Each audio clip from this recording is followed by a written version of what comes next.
दोस्तों, 15 अगस्त 1947 को भारत आजाद हो चुका था, लेकिन आजादी मिलना ही अंतिम लक्ष्य नहीं था। असली प्रश्न था, उंगली से दाहिनी ओर इशारा भारत अब कैसे शासित होगा? उंगली से दाहिनी ओर इशारा सत्ता किसके हाथ में होगी? उंगली से दाहिनी ओर इशारा अधिकार किसे मिलेंगे? उंगली से दाहिनी ओर इशारा और यह विविधताओं से भरा देश एक संविधान के नीचे कैसे एकजुट रहेगा? इन्हीं प्रश्नों का उत्तर खोजने के लिए भारत के इतिहास में जन्म लेती है कॉन्स्टिट्यूएंट असेंबली। ये केवल एक सभा नहीं थी, ये भारत के भविष्य की प्रयोगशाला थी। संविधान सभा का विचार अचानक 1947 में पैदा नहीं हुआ। 1934 में एम.एन. रॉय ने पहली बार स्वतंत्र संविधान सभा की मांग उठाई।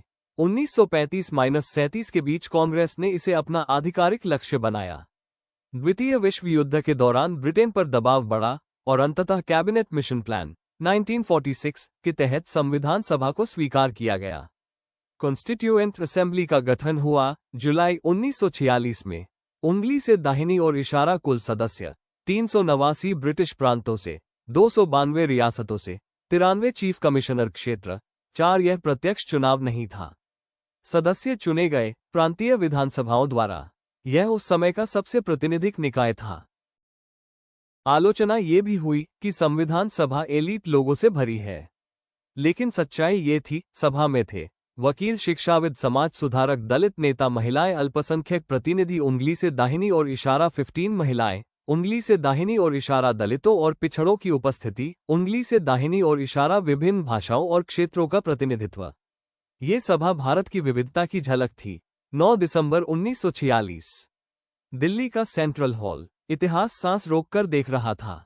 सभा की पहली बैठक शुरू होती है। सबसे पहले डॉक्टर सच्चिदानंद सिन्हा अस्थायी अध्यक्ष बनाए जाते हैं। मुस्लिम लीग ने इस बैठक का बहिष्कार किया और यहीं से यह साफ हो गया, उंगली से दाहिनी ओर इशारा ये संविधान अब भारत के लिए होगा, संयुक्त भारत के लिए नहीं। 11 दिसंबर को सभा ने अपने स्थायी अध्यक्ष का चुनाव किया और निर्विरोध चुने गए डॉक्टर राजेंद्र प्रसाद, एक शांत, संतुलित, विद्वान नेतृत्व जो इस विशाल बहस को दिशा देने वाला था। उपाध्यक्ष बने एच.सी.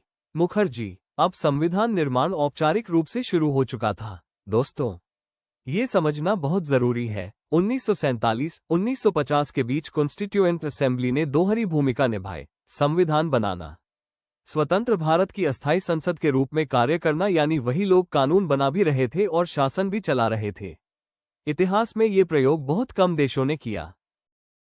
भारत के सामने समस्याएं थीं, विभाजन की हिंसा, शरणार्थियों का सैलाब, आर्थिक संकट, भाषाई विविधता, जाति और धर्म की गहरी दरारें, और इन्हीं परिस्थितियों में एक ऐसा संविधान बनाना था जो उंगली से दाहिनी ओर इशारा लोकतांत्रिक हो, उंगली से दाहिनी ओर इशारा धर्मनिरपेक्ष हो, उंगली से दाहिनी ओर इशारा सामाजिक न्याय दे, उंगली से दाहिनी ओर इशारा और आने वाली पीढ़ियों तक टिके। यह आसान काम नहीं था। दोस्तों, कॉन्स्टिट्यूएंट असेंबली केवल कानून लिखने की संस्था नहीं थी, ये भारत की आत्मा, संघर्ष और सपनों की अभिव्यक्ति थी।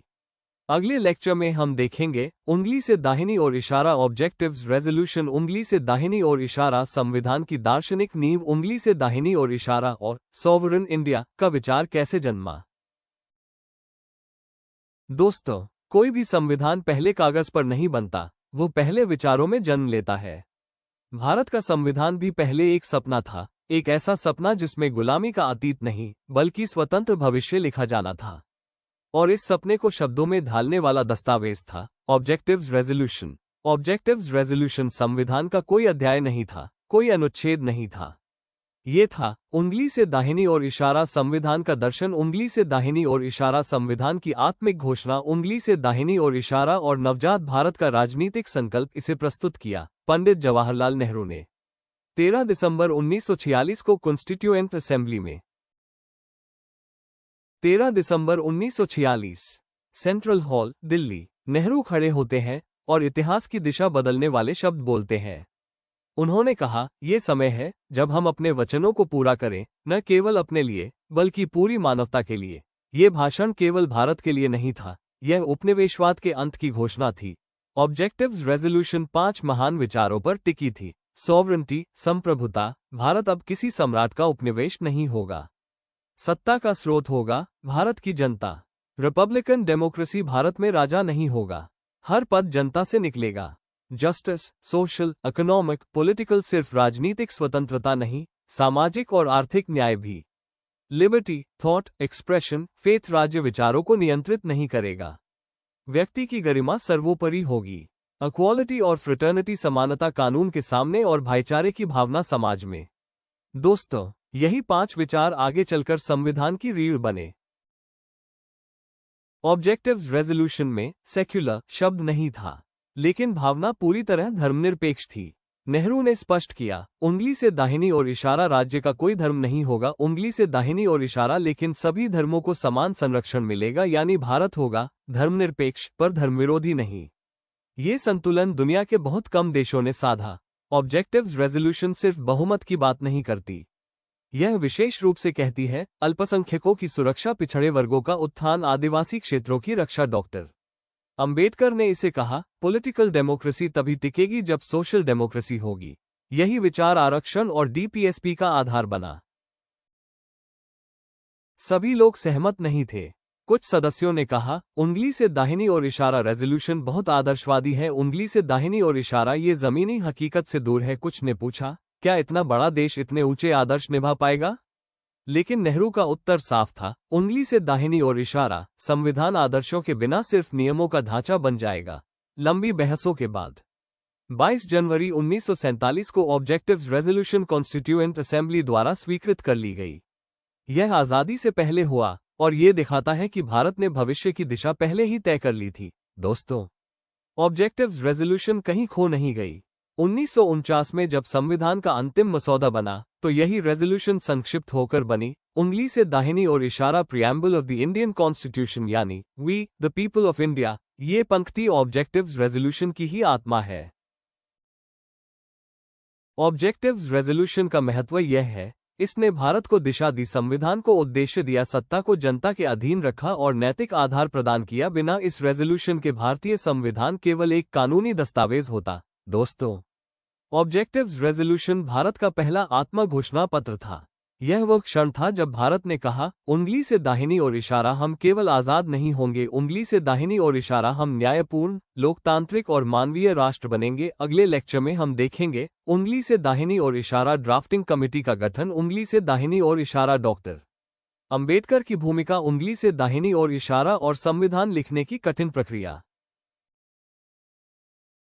दोस्तों, लेक्चर 1 और लेक्चर 2 में हमने संविधान का विचार और आत्मा देखी, लेकिन अब प्रश्न था, उंगली से दाहिनी ओर इशारा, इन आदर्शों को कानून की भाषा में कैसे बदला जाए?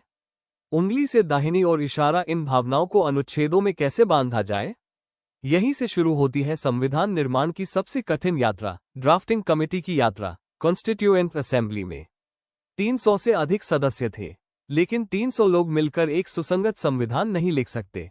इसलिए जरूरत थी एक छोटी विशेषज्ञ समिति की, जो पूरे संविधान को एक तार्किक ढांचे में ढाले। इसी आवश्यकता से जन्म हुआ ड्राफ्टिंग कमेटी का। 29 अगस्त 1947 स्वतंत्र भारत के इतिहास की एक अत्यंत महत्वपूर्ण तिथि। इस दिन कॉन्स्टिट्यूएंट असेंबली ने ड्राफ्टिंग कमेटी का गठन किया।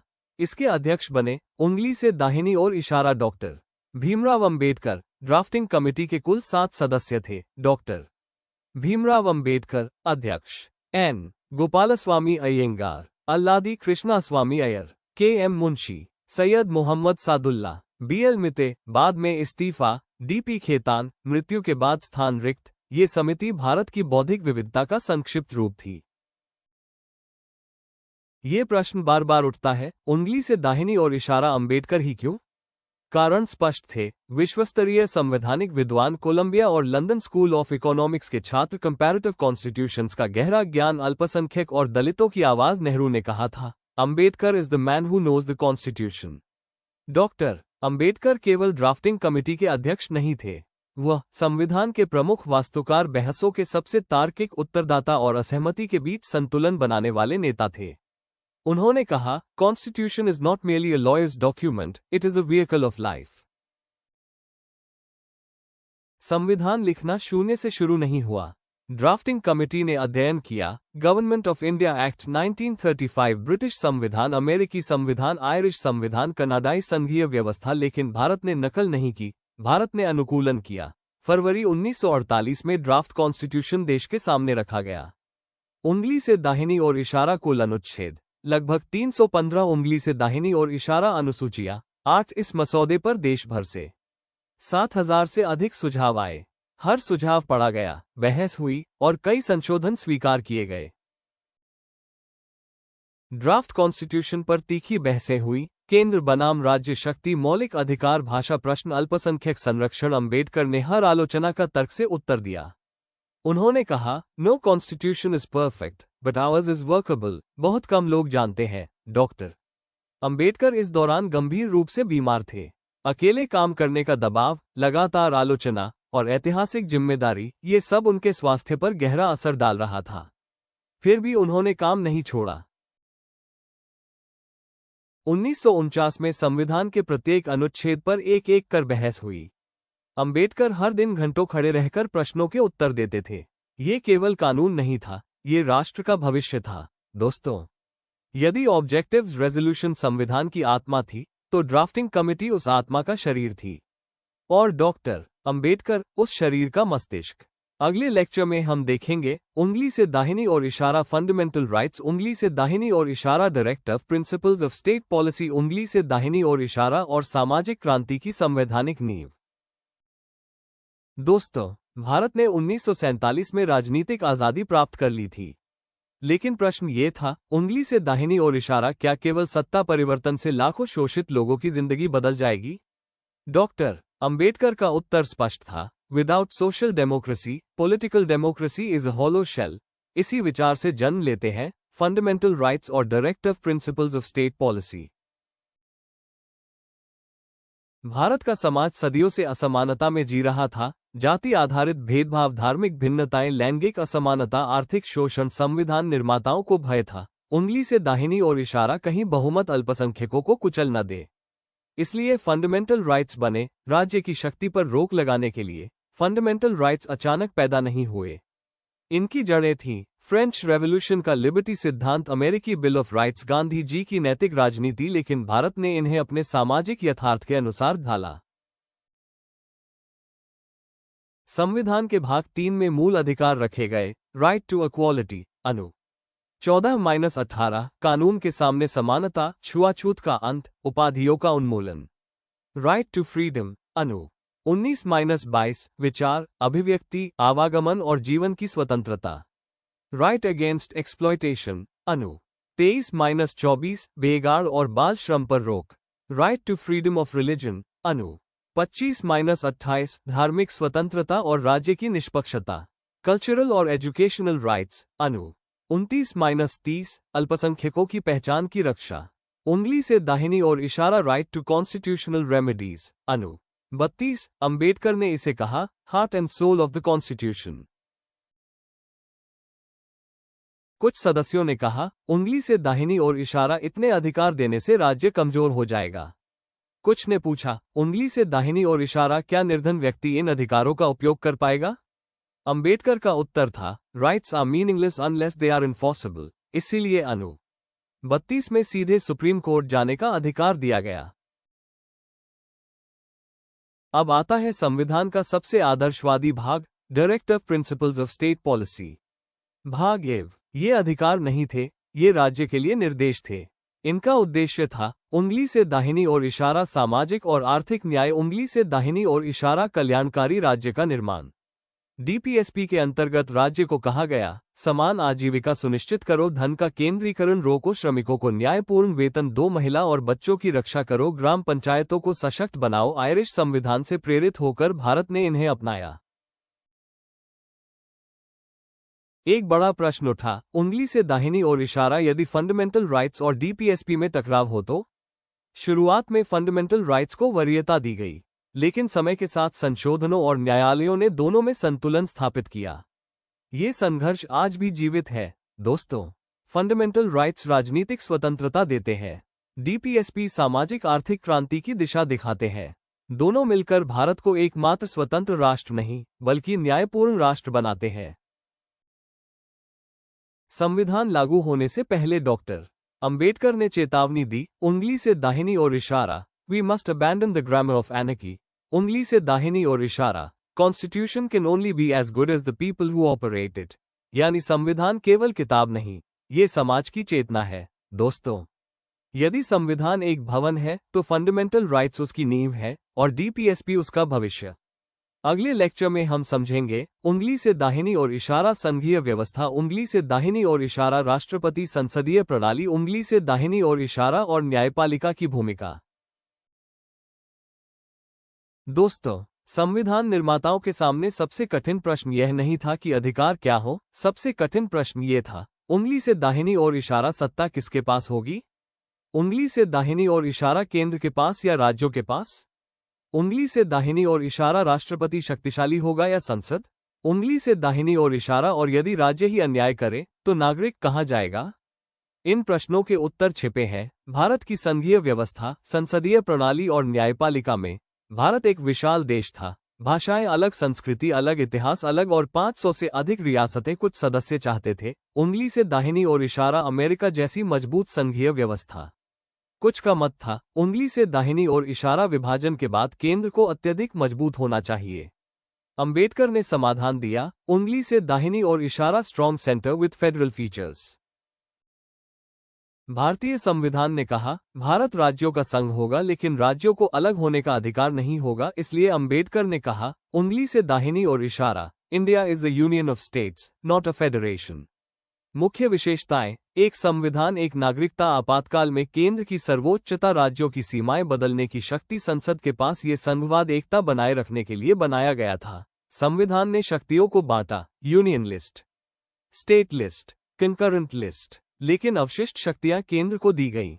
ये स्पष्ट संकेत था उंगली से दाहिनी ओर इशारा विभाजन के बाद कमजोर केंद्र भारत के लिए घातक हो सकता था।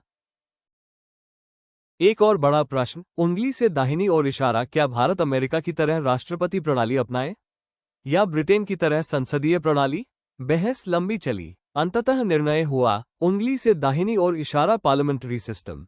क्यों? भारत ब्रिटिश शासन का अनुभव रखता था, सामूहिक उत्तरदायित्व लोकतांत्रिक था, तानाशाही की संभावना कम थी। राष्ट्रपति बनाया गया, राष्ट्र का औपचारिक प्रमुख, संविधान का संरक्षक, लेकिन वास्तविक शक्ति मंत्रिपरिषद के पास। अंबेडकर ने स्पष्ट कहा उंगली से दाहिनी ओर इशारा राष्ट्रपति रबर स्टैंप नहीं है, लेकिन वो निरंकुश भी नहीं है। प्रधानमंत्री सरकार का वास्तविक प्रमुख, संसद के प्रति उत्तरदायी, लोकसभा के विश्वास पर निर्भर। यह व्यवस्था कार्यपालिका और विधायिका को आपस में जोड़ती है। दोस्तों, यदि संसद कानून बनाए और सरकार उसे लागू करे तो सवाल उठता है उंगली से दाहिनी ओर इशारा नागरिक की रक्षा कौन करेगा? यही जन्म लेती है स्वतंत्र न्यायपालिका। संविधान ने बनाया, सुप्रीम कोर्ट, हाई कोर्ट्स, न्यायपालिका को दिया गया जुडिशियल रिव्यू, फंडामेंटल राइट्स की रक्षा, संविधान की व्याख्या की अंतिम शक्ति। अनुच्छेद 13 और 32 न्यायपालिका को संविधान का प्रहरी बनाते हैं। कुछ सदस्यों को डर था उंगली से दाहिनी ओर इशारा, न्यायपालिका कहीं संसद से ऊपर न हो जाए। लेकिन अंबेडकर का उत्तर था उंगली से दाहिनी ओर इशारा, if fundamental rights are to be real there must be a watchdog, और यह वॉचडॉग था सुप्रीम कोर्ट। भारत ने शक्ति का केंद्रीकरण नहीं किया। संविधान ने बनाया, संसद कानून बनाए, कार्यपालिका लागू करे, न्यायपालिका जांच करे, तीनों एक दूसरे पर नियंत्रण रखें। इसे कहते हैं उंगली से दाहिनी ओर इशारा, चेक्स एंड बैलेंसेस। दोस्तों, भारतीय संविधान ने सत्ता को बांटा लेकिन राष्ट्र को कमजोर नहीं होने दिया। इसने एकता को प्राथमिकता दी, लोकतंत्र को संरक्षित किया और नागरिक को अंतिम सुरक्षा दी। अगले और अंतिम लेक्चर में हम देखेंगे उंगली से दाहिनी ओर इशारा, 26 जनवरी 1950, उंगली से दाहिनी ओर इशारा, संविधान का लागू होना, उंगली से दाहिनी ओर इशारा और भारत का गणराज्य बनना। दोस्तों, 26 जनवरी 1950 की सुबह सिर्फ एक तारीख नहीं थी। यह उस संघर्ष का परिणाम थी जो 1857 से शुरू हुआ, 1947 में आजादी तक पहुंचा और आज एक संविधान में ढल गया। आज भारत ने कहा उंगली से दाहिनी ओर इशारा, अब हम स्वयं को शासित करेंगे। उंगली से दाहिनी ओर इशारा कानून हमारा राजा होगा। प्रश्न उठता है उंगली से दाहिनी ओर इशारा 15 अगस्त क्यों नहीं? उत्तर इतिहास में छिपा है। 26 जनवरी 1930 को लाहौर अधिवेशन में कांग्रेस ने पूर्ण स्वराज की घोषणा की थी। संविधान निर्माताओं ने इसी स्मृति को सम्मान देने के लिए 26 जनवरी चुना। ये तारीख स्वतंत्रता के संकल्प से संविधान की विजय तक की यात्रा थी। 2 वर्षों 11 महीनों और 18 दिनों की मेहनत के बाद उंगली से दाहिनी ओर इशारा 26 नवंबर 1949 को संविधान सभा ने भारतीय संविधान को अंगीकार किया। डॉक्टर अंबेडकर ने उस दिन कहा, if things go wrong, it will not be because we had a bad constitution, but because we had bad people to work it. 26 नवंबर 1949 के बाद कुछ अनुच्छेद तुरंत लागू हुए, जैसे नागरिकता, चुनाव आयोग, अंतरिम संसद, लेकिन पूर्ण प्रवर्तन के लिए 26 जनवरी 1950 को चुना गया। 26 जनवरी 1950 देश भर में उत्सव था, लेकिन सबसे ऐतिहासिक क्षण था उंगली से दाहिनी ओर इशारा। डॉक्टर राजेंद्र प्रसाद का भारत के पहले राष्ट्रपति के रूप में शपथ ग्रहण। भारत अब ब्रिटिश क्राउन से मुक्त किसी सम्राट का अधीन नहीं और एक रिपब्लिक था। इस दिन गवर्नर जनरल का पद समाप्त हुआ, लॉर्ड माउंटबेटन का युग समाप्त और संविधान सर्वोच्च बन गया। भारत का प्रमुख अब ब्रिटिश राजा का प्रतिनिधि नहीं, बल्कि भारत की जनता द्वारा चुना गया राष्ट्रपति था। 26 जनवरी 1950 को लागू हुआ संविधान। 395 अनुच्छेद, 8 अनुसूचियां, 22 भाग। ये दुनिया का सबसे विस्तृत लिखित संविधान था। यह विविधताओं को एक कानूनी सूत्र में बांधने का प्रयास था। भारत का गणराज्य बनना केवल घरेलू घटना नहीं थी, ये एशिया और अफ्रीका के उपनिवेशों के लिए प्रेरणा, लोकतंत्र का शांतिपूर्ण संक्रमण और कानून द्वारा राष्ट्र निर्माण का उदाहरण था। गणराज्य का अर्थ है उंगली से दाहिनी ओर इशारा। सत्ता किसी वंश में नहीं, उंगली से दाहिनी ओर इशारा किसी राजा में नहीं, उंगली से दाहिनी ओर इशारा बल्कि जनता में। और लोकतंत्र का अर्थ है उंगली से दाहिनी ओर इशारा सरकार जनता की, उंगली से दाहिनी ओर इशारा जनता द्वारा, उंगली से दाहिनी ओर इशारा जनता के लिए। संविधान लागू होने से पहले डॉक्टर अंबेडकर ने कहा, उंगली से दाहिनी ओर इशारा, we are entering a life of contradictions. उंगली से दाहिनी ओर इशारा, political equality but social and economic inequality. उन्होंने चेतावनी दी, यदि हमने सामाजिक न्याय नहीं दिया तो लोकतंत्र खतरे में पड़ जाएगा। दोस्तों, संविधान कोई स्थिर पुस्तक नहीं है। ये संशोधनों से बदलता है, समाज के साथ विकसित होता है, लेकिन अपनी आत्मा नहीं खोता। यही कारण है कि 75 वर्षों बाद भी यह प्रासंगिक है। 1857 की चिंगारी से 1950 के संविधान तक ये यात्रा केवल सत्ता परिवर्तन नहीं थी, ये गुलामी से गरिमा तक, प्रजा से नागरिक तक और अराजकता से कानून तक की यात्रा थी। भारत गणराज्य बना और संविधान उसका मार्गदर्शक बना। जय हिंद। रीजन लेटर आई, रीजन लेटर एन।